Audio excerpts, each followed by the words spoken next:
everybody. I'm George. I'm Jeff. And we are sitting in McDonald's talking about the latest Mandalorian episode. And just like McDonald's, I'm loving it. Yeah, I think it's not the best so far, but I'm going to say it's in my top 3. Yeah. Definitely picking back up with that tension between Boca and Mando. Yeah. Right off the bat, as soon as the episode comes out, as soon as they come out the gate. Yeah, right out the gate, they're at the Waters. Yeah, the holy waters. Sacred waters. Sacred waters, whatever word that they used. It was a big deal. Either way, they clearly, he was just rescued. We showed just where we left off at the last episode, and he got what he wanted. He was happy about what he wanted. They leave the planet. And right out the gate, yeah. Or TIE interceptors. It was about a dozen different TIE interceptors.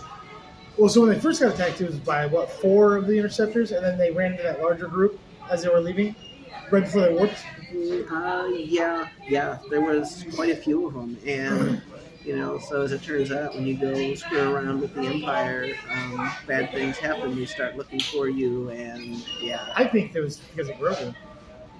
No, they were after her specifically. Her? Yeah, they were very specifically because they knew that ship was one that attacked them. Fair enough. So then there was. Oh yeah, they did blow up her house too. Yeah. So they definitely So then they go to her place because they figured they weren't expecting anybody to go after, and that's when they found more TIE interceptors, TIE bombers that were out to destroy her home. Well, what'd you think about that leapfrog, that leap that Mando took to jump into the N1? You mean where he hit his thrusters right before he hit the ground? Right before because that lone TIE interceptor saw it. I think physics still technically applies. Yeah. Either way, he got out in the nick of time where he was about to lose his N1, and instead he ends up wiping out all the TIE interceptors because that's what he does. Yeah. How'd you like the little flip maneuver that she did? Cut her engines and did a complete 360 or a 180. And yeah, that was awesome too. But either way, so they did that, and then after that part of the episode, they're leaving. They're going somewhere very nondescript, just a place. Oh well, nobody will find us here.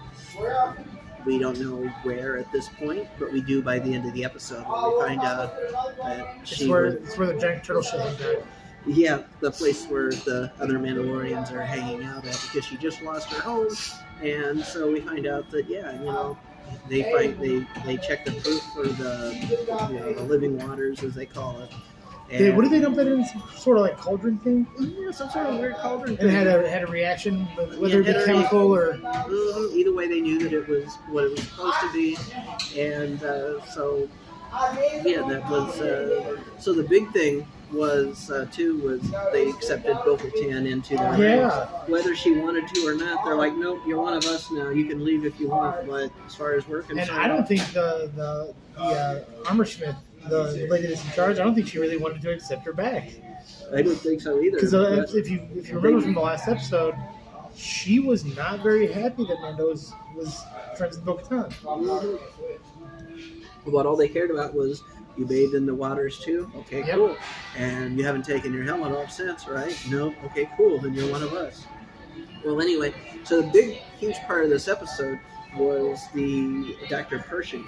Yeah, the psycho. Yeah, he was nuts. And he's definitely not any sort of badass. He's not special.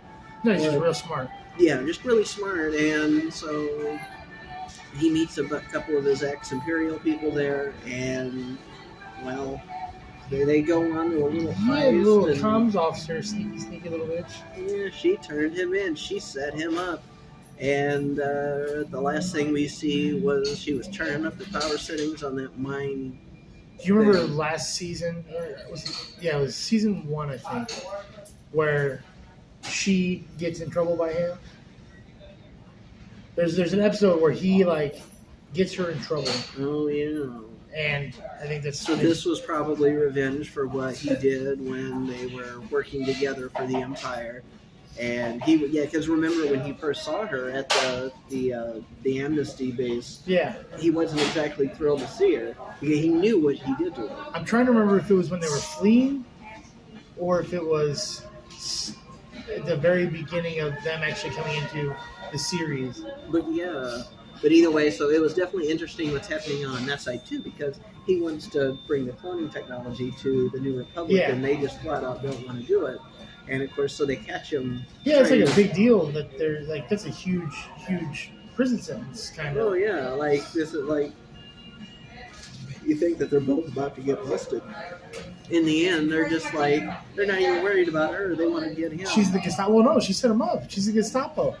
Yeah, she's like the amnesty officer. Like she's like he literally thought that he could trust someone who's literal amnesty officer, Gestapo, same difference. Yeah, like he really thought that he could trust somebody because they used to work together. It's like she set him up first off because their history, second off because she knew that's her job. I don't think she ever. I think she was a rebel. So she was a rebel. Like she was never with the Empire. That's what it was. That's why she got in trouble. She was supposed to be dead. I'm gonna have to go back and rewatch. I think she's supposed to be dead. I'm gonna have to go back and rewatch that because I really don't remember that all that well. But either way, it's like there's definitely history, and she holds a grudge against him. So, but yeah, because something vaguely, like I think she's one of the ones that helped get Mando on this ship. Like as far as not the Mandalorians and Mando, Yeah. they fought what's his nuts. Boba Fett. No, not Boba Fett. Luke Skywalker. No, when they fought the Dark Saber. Oh, Gideon. Gideon, when they fought Moff Gideon. Okay.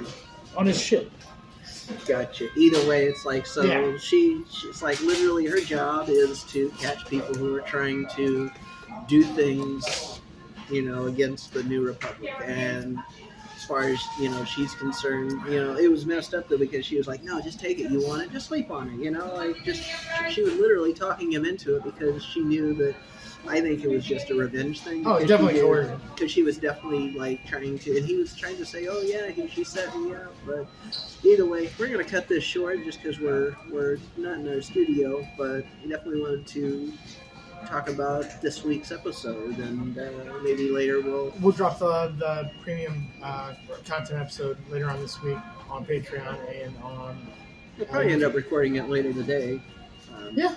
Probably. But either way, so this is the main part, and so if you're watching on YouTube, then this is what you'll see, and if you're not, then if you want to get if you're not sure what it's worth it, just watch what we did last week, and you'll know. Have a good one, guys. See ya.